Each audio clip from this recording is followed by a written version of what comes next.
Hey there everybody, Forrest Valkai, the Renegade Science Teacher here, and welcome back to Reacteria! A series that I genuinely wasn't sure was going to be a series, certainly not one named that. Since posting my last video, I have been scouring YouTube, searching for interesting looking anti-evolution videos to react to, and let me tell ya, I should not have been doing that on my main account. Should have made a throwaway. Oh man, my recommended page is strange now. But it was all worth it because I found this one here called Debunking Human Evolution. It's from Genesis Apologetics. They have 112,000 subscribers. This video in particular has about 18,000 views, and their comments are turned off. Probably a wise decision on their part. And right here in the description, it says that this video is just one of a 12-part, 6-lesson program that contrasts evolution with biblical creation. I don't think that we're gonna need to go through all of those. I picked this one because it's called Debunking Human Evolution, which is something that I have an expertise in. So we'll see how they do in this video, and maybe we'll do more from this channel, who knows? But before I get started, I want to take a quick second to thank my patrons on Patreon. You guys are freaking rock stars. And without the $3 and $10 and $20 that you chip in every month, none of this would be possible. You are a huge part of my dream to help people learn to love science in themselves. And for that, I simply cannot thank you enough. And with that being said, let's hear what Genesis Apologetics has to say. And maybe this time I'll balance the audio properly so you can actually hear them. Is it just me, or does the evolutionary story keep changing? All right, so like 3 seconds in. Yeah, science keeps changing. That's how you know you can trust it. Because when we have new information come to light, when we find new evidence about something, we change our beliefs. We change our perception of reality based on the evidence that's presented to us. And that should be how it works. Like you want it that way, I promise you. Like if you go to a doctor for a headache, do you want them to like sprinkle the blood of a dove on you to try to cast the demons out? Or do you want them to give you an aspirin? Because that's what the evidence has shown actually works.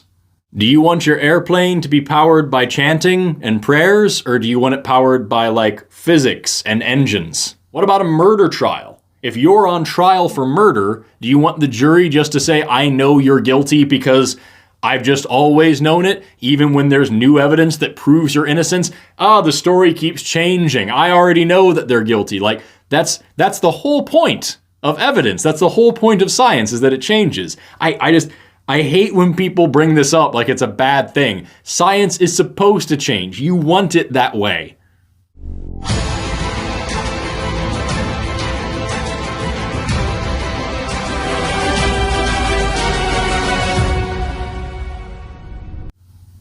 Holy crap, that was epic. I wish my intros looked like that. That was awesome. Hey, where'd this truck come from? Up in the attic. I was cleaning it out earlier and I found it, and it's got a whole bunch of junk in here, but some of it is actually helping me with our science homework. Hey, check this out. Oh man. Oh, was this your grandpa's old yearbook? Yeah, it must have been. Look how out of date everyone looks. Was this really in style back then? What was that? Was that supposed to be a laugh, or did you just sneeze? Was this really in style back then?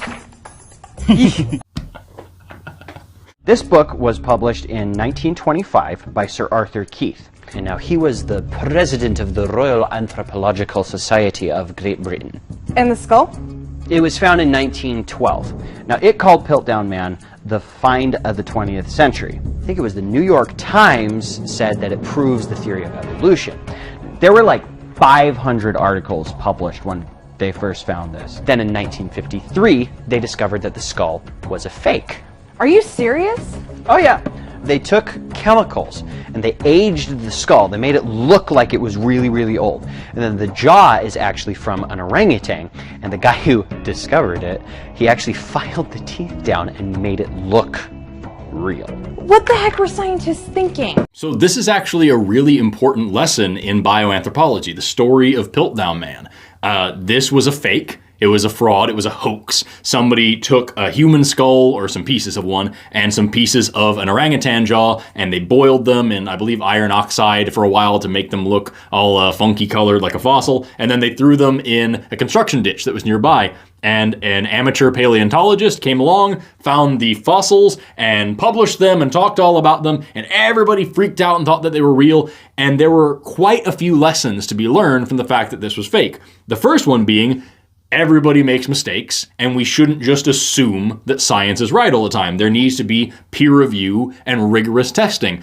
Peer review's gotten a lot better since the time of Piltdown Man, but we now know that we need to listen to each other and actually test things out. One of the biggest things that people need to learn about Piltdown Man was that dentists were looking at this fossil saying, hey, the wear pattern on these teeth makes no sense. Like, this is very clearly not right. And all the anthropologists and biologists were like, shut up, dentists, you don't know what you're talking about. No, they actually very much do, and we should have been listening to each other rather than playing this ego game of like, who's got the best fossil find. The second lesson that we can draw here is one about racism, because these people really believed that Piltdown Man was the missing link, that it was the thing that tied the whole saga of evolution together. These anthropologists were really ready to believe that the story of human evolution was African ape, white Englishmen, and then modern humans.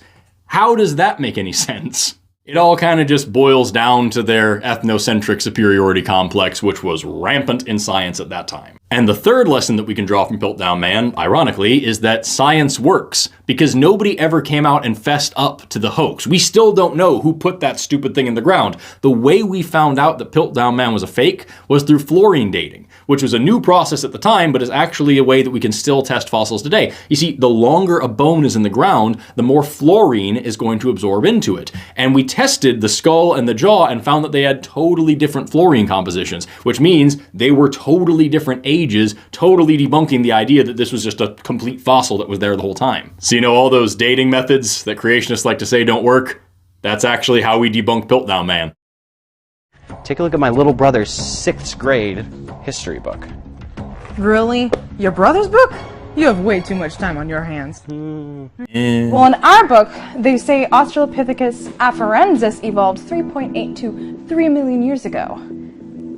But in the 6th grade book, Australopithecus evolving 4 to 5 million years ago. Uh-huh. Now, look at this. This is an old 1951 Life magazine publication. According to this, Australopithecus lived 1 million to 500,000 years ago. Wow, that's different by a few million years. Well, yeah.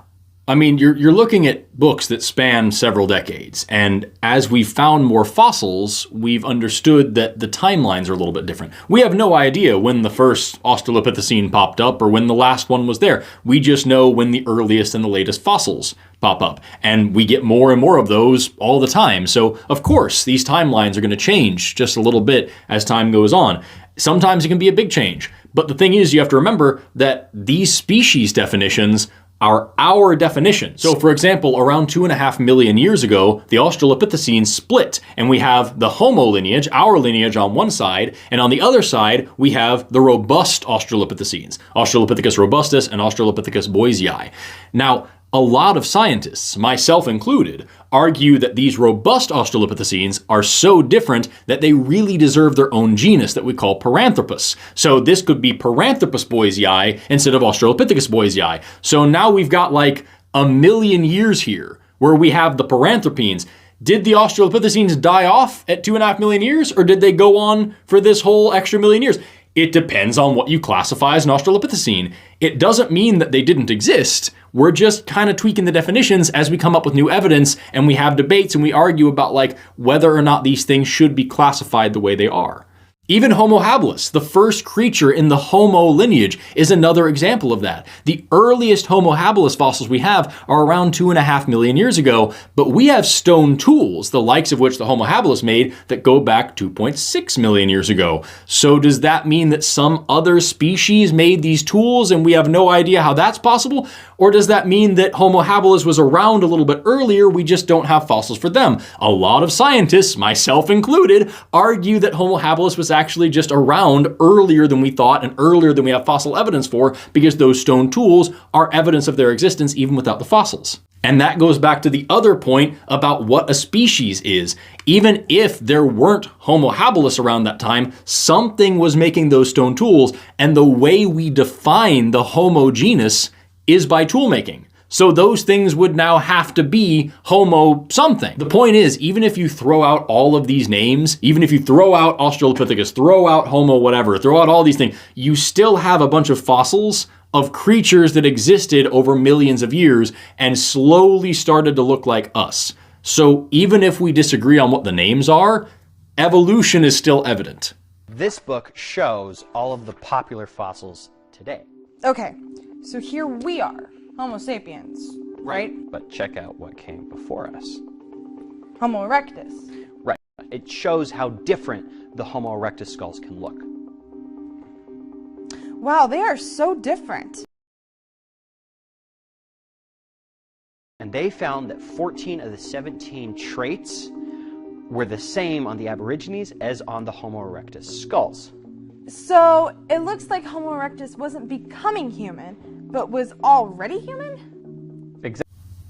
It doesn't look like that at all. Homo erectus does show a lot of variability, but that's because they spread out across like a third of the planet. They went all across Africa, all into Asia, all into Europe, down into Indonesia. Like, they spread out a lot. And because they were in a lot of different environments, they developed a lot of different characteristics and traits. The exact same way that humans are highly variable, because we spread all across the world, and different environments called for different skin colors and different face shapes. And they adapted the same way, but they weren't the same species. One big indicator of that is that the average Homo erectus brain is like 950 cubic centimeters. The average human brain's like 1,400 cubic centimeters. So just no, they were definitely a different species. We even put a line on like archaic Homo sapiens, the earliest humans to exist. We still draw a line there because they were so very different. Their brains were so different. Their brow ridges were so different. So like, no, you can't make the argument seriously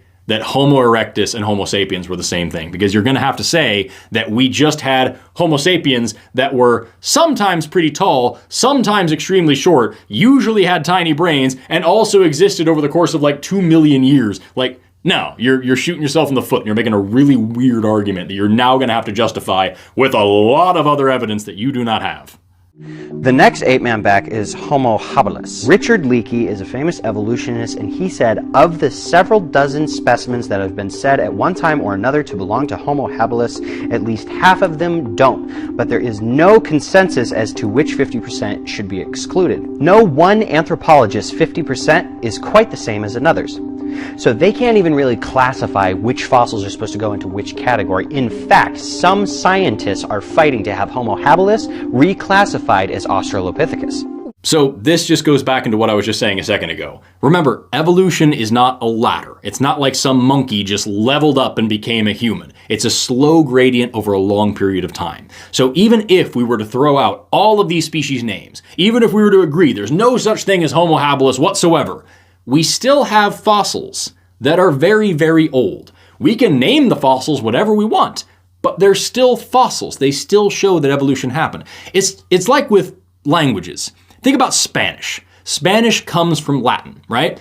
There was never a time when a Latin-speaking mother gave birth to a child that just spoke Spanish, right? That would make no sense. It was a very slow process over several different generations, and you could never ever go back and look at one person and say, aha, you are now speaking Spanish. Everybody before you, your parents and all of them, didn't speak Spanish. You now are speaking Spanish. That wouldn't make any sense. And it's the same thing with this. If you had every single fossil from the earliest Australopithecine all the way up to me, you could never pick one and say, that's a human. Everything else isn't a human. Everything before this is wrong. That right there is where humans start. It just wouldn't work because these are very, very slow changes over time. So yeah, sure, maybe something's gotten misclassified sometimes. Oopsie poopsie. But that doesn't debunk evolution whatsoever. It just means that a different scientist came along, noticed some inconsistencies, and corrected for them. And another thing that compounds this whole issue and makes the whole thing that much more confusing is the fact that evolution is not a straight shot from one species to the next, to the next, to the next. It's a crazy tangled web. That's what we talked about in the last episode with that Zallinger projection, with the little monkey just slowly leveling up and becoming a human, and why that's so woefully inaccurate and totally misrepresents how evolution works. Because we don't know for sure which species became which other species. A lot of them coexisted at the same time. Some of them interbred. Some of them completely departed from each other and became different things. Homo habilis and Homo rudolfensis, for example, were they the same species or did one come after the other? Was Homo habilis the ancestor of Homo erectus? That's what it looks like, but it's entirely possible that they actually kind of overlapped and one came from a different place than the other. Or maybe Homo habilis existed at the same time because some Homo habilis became Homo erectus and some didn't. And we're not entirely sure because we only have a fossil record that is necessarily incomplete because fossils are very, very difficult to form. But again, even if you take all these names off, even if you throw out all of the timelines that we have, you can look at the big picture of this fossil record and say, hey, look, these are older, these are newer, and slowly over time, we become humans. So again, you may be challenging what we name these things, and that's totally legitimate. We are also challenging what we name these things, but you're not debunking evolution. You're just raising good questions for a bioanthropology class. Which one? Australopithecus is Lucy. Oh, yeah, I've heard of her. That's the second time that they've just said Australopithecus, as if that's just what that is. There's a lot of species of Australopithecus. Lucy was an Australopithecus afarensis. There's also Australopithecus africanus, like we just talked about a minute ago. There's Australopithecus robustus and Australopithecus boisei, which might not actually be Australopithecines. There's Australopithecus animensis. Like there's a lot of different species of them. It wasn't just one Australopithecus. There's a bunch. Yeah.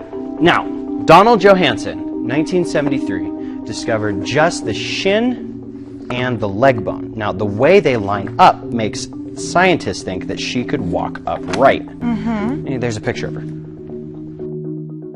Wow, there's a lot of her missing.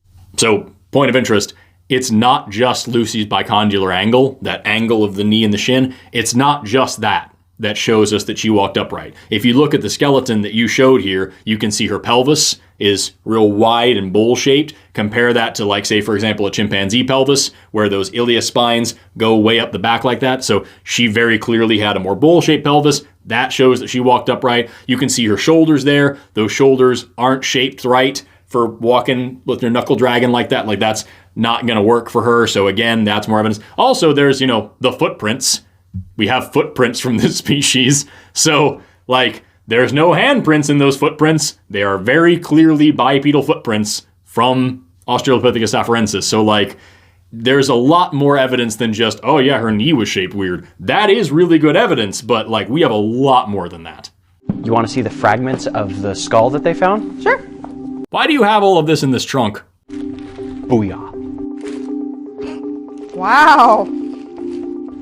That's what they found. Not that much. We have here a modern bonobo monkey skull, and we have Lucy.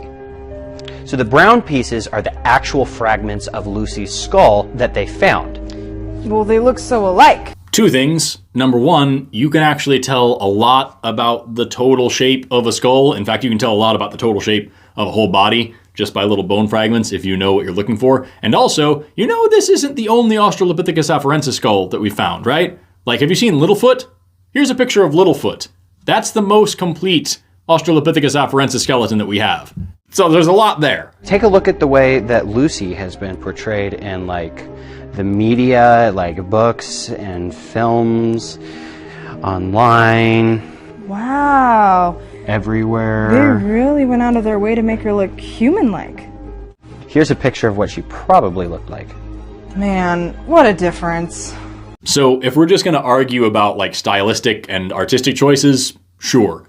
Maybe she didn't have the same hair color or the same eye color or the same skin color as some of these representations depict. Maybe, sure. But, like, putting her down on all fours like this and making her look like a chimpanzee, that actually just makes no sense. Because it should be pointed out that those models, those reconstructions, those are also done by experts, by anatomists who are able to tell you where all the different muscle attachments are and what the face shape and everything would have looked like. So yeah, we can get into it about like, oh, did she have blue eyes or brown eyes? Whatever, who cares? But like putting her like this, I should point out those footprints that I talked about a minute ago, those are almost 500,000 years older than Lucy. So what? Were they all walking on 2 legs and then Lucy came along on all 4s and then the rest of us continued walking on? Like, what is that? This makes no sense.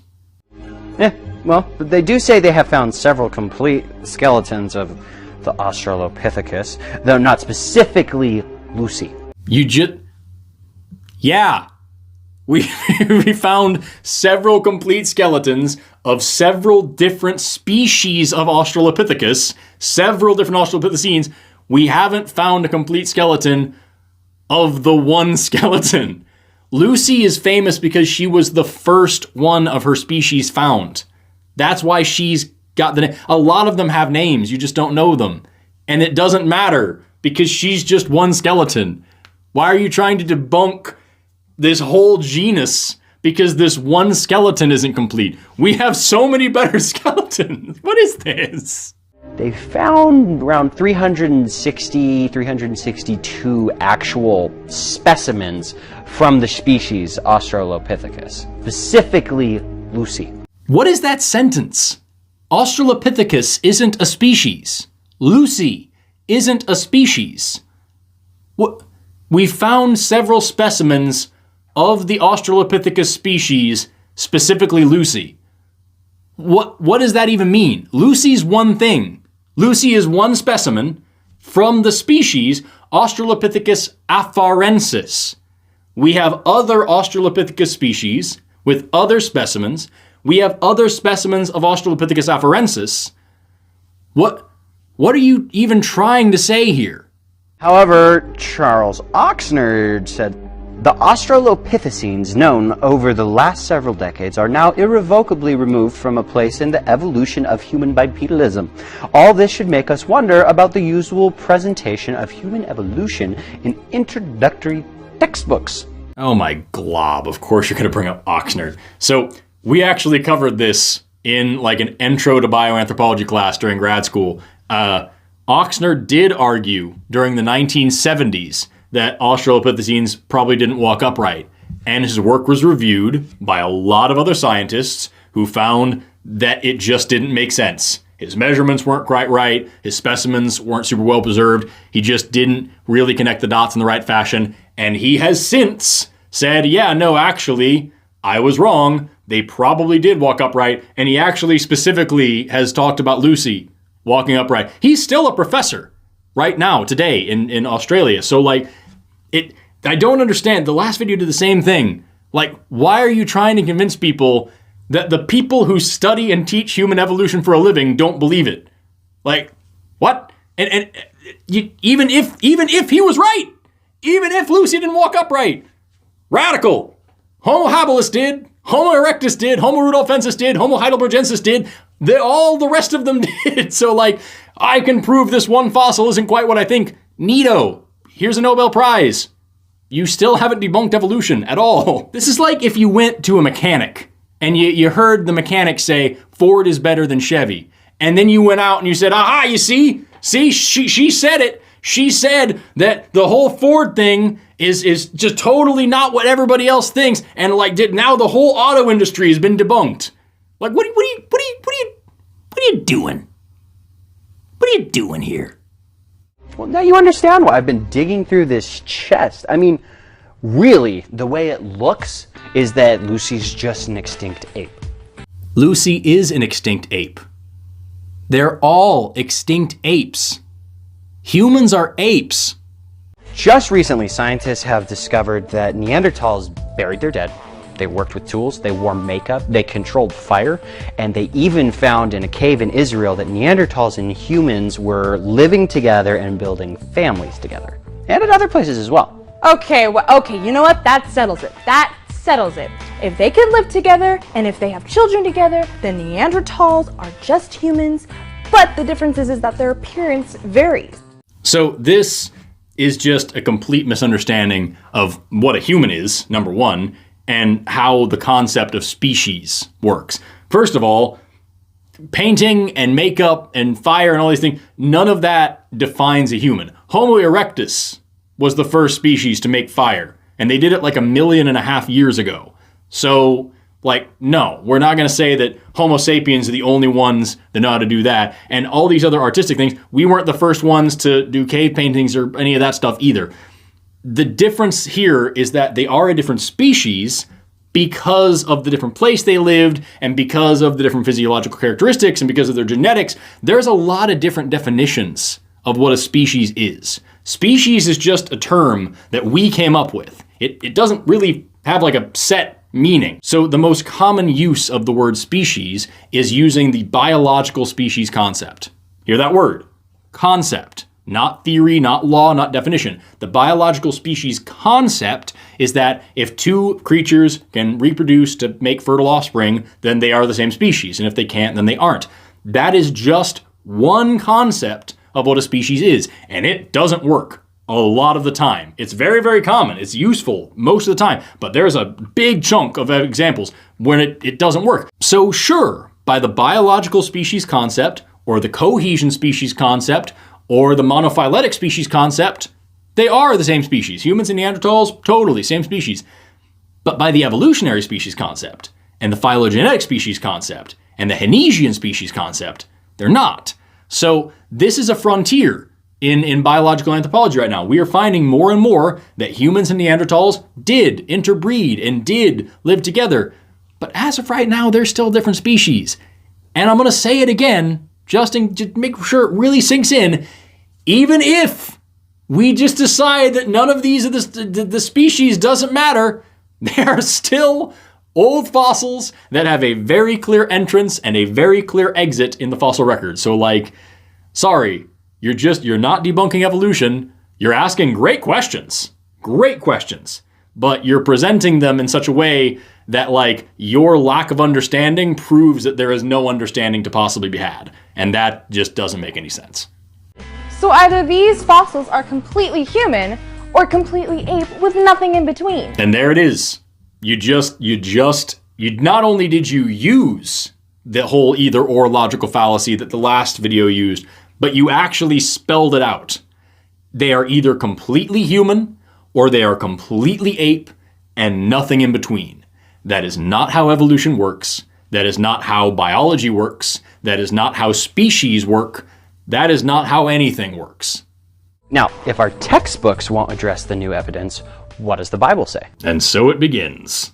Man was created on the sixth day in God's image, out of dirt, and God breathed life into him. And 1 Corinthians 15:39 says, all flesh is not the same kind of flesh, but there is one kind of flesh of man, another flesh of animals, another of fish, and another of birds. That sums it up pretty nicely.